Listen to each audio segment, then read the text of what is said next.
तो आज की क्लास में हम एक बहुत ही दिलचस्प केस स्टडी पर बात करेंगे। एक ऐसे व्यक्ति का विश्लेषण जो मनोविज्ञान यानी साइकोलॉजी को लाखों लोगों तक पहुंचाने के लिए डिजिटल मीडिया का बखूबी इस्तेमाल कर रहा है। इनका नाम है कोटा आरजे पवन, एक ऐसा नाम जो ऑनलाइन रिलेशनशिप सलाह के क्षेत्र में काफी जाना जाता है। हम ये समझने की कोशिश करेंगे कि उनके तरीके एकेडमिक मनोविज्ञान से कैसे जुड़ते हैं और उनके काम का समाज पर क्या असर पड़ रहा है। अच्छा, तो आज हम क्या क्या कवर करने वाले हैं? सबसे पहले हम पवन को एक डिजिटल साइकोलॉजी केस स्टडी के तौर पर देखेंगे। फिर उनके सबसे मशहूर काम लव टॉक पॉडकास्ट को एनालाइज करेंगे। इसके बाद हम उनके पूरे डिजिटल इकोसिस्टम को मैप करेंगे, मतलब वो कौन कौन से प्लेटफॉर्म्स इस्तेमाल करते हैं। फिर ये समझेंगे कि उनके काम के पीछे कौन से मनोवैज्ञानिक सिद्धांत हैं। और आखिर में हम उनकी डिजिटल विरासत पर बात करेंगे। चलिए फिर शुरू करते हैं और इस आधुनिक घटना को करीब से जानते हैं।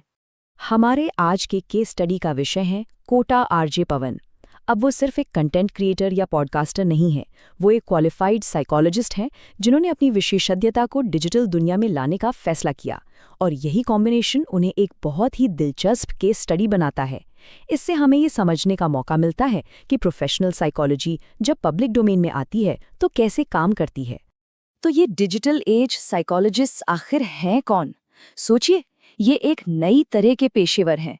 ये पारंपरिक क्लिनिक की चारदीवारी से बाहर निकलकर पॉडकास्ट, ब्लॉग और सोशल मीडिया का इस्तेमाल करते हैं ताकि लाखों लोगों तक पहुंच सके। एक तरह से ये साइकोलॉजी का लोकतंत्रीकरण है, इसे हर किसी के लिए उपलब्ध कराना। अब चलिए सीधे उनके काम के केंद्र पर आते हैं, यानी कि उनका लव टॉक पॉडकास्ट। यहीं पर हम उनके सिद्धांतों को असल में काम करते हुए देख सकते हैं। उनका ये दावा, भारत का पहला लव टॉक पॉडकास्ट, सिर्फ एक मार्केटिंग लाइन नहीं है। हाँ, ये उन्हें एक पायनियर के तौर पर तो स्थापित करता ही है, लेकिन इससे भी ज्यादा जरूरी सवाल ये है कि ये दावा हमें उनके टारगेट ऑडियंस के बारे में क्या बताता है और उस समय लोग किस तरह की जानकारी के लिए तरस रहे थे। अगर हम पॉडकास्ट के उद्देश्यों को देखें तो ये अकादमिक मनोविज्ञान से काफी मिलते जुलते हैं, जैसे रिलेशनशिप हेल्थ को बढ़ावा देना। ये पॉजिटिव साइकोलॉजी के सिद्धांतों को दर्शाता है। सच्चे प्यार की पहचान की बात करना, अटैचमेंट थ्योरी और कंपैटिबिलिटी जैसे विषयों पर जोर देता है। तो ये सिर्फ सलाह नहीं है, ये असल में एक मनोवैज्ञानिक ढांचा है, जैसे एक बहुत ही आसान फॉर्मेट में पेश किया गया है। लेकिन एक पॉडकास्ट तो बस इस बड़ी तस्वीर का एक छोटा सा हिस्सा है। पवन का असली प्रभाव उस जटिल डिजिटल इकोसिस्टम में है जो उन्होंने बनाया है। यहाँ हम एक बहुत ही सोची समझी रणनीति देख सकते हैं। छोटे प्रेरणादायक विचारों के लिए इंस्टाग्राम और फेसबुक, गहराई से जानकारी के लिए ब्लॉग। ये एक क्लासिक कंटेंट मार्केटिंग फनल की तरह काम करता है, जिसे मनोवैज्ञानिक सिद्धांतों को फैलाने के लिए तैयार किया गया है।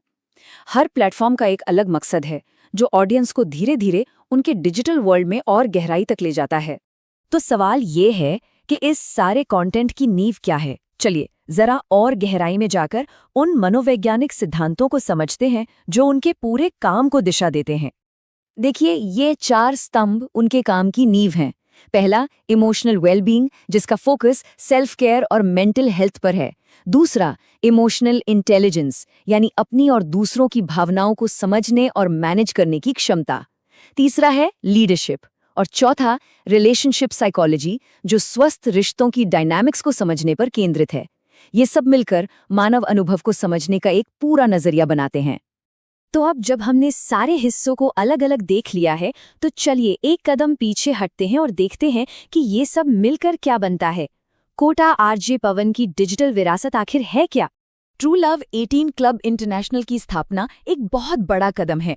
ये दिखाता है कि वो सिर्फ एक कंटेंट क्रिएटर से एक कम्युनिटी लीडर बन रहे हैं।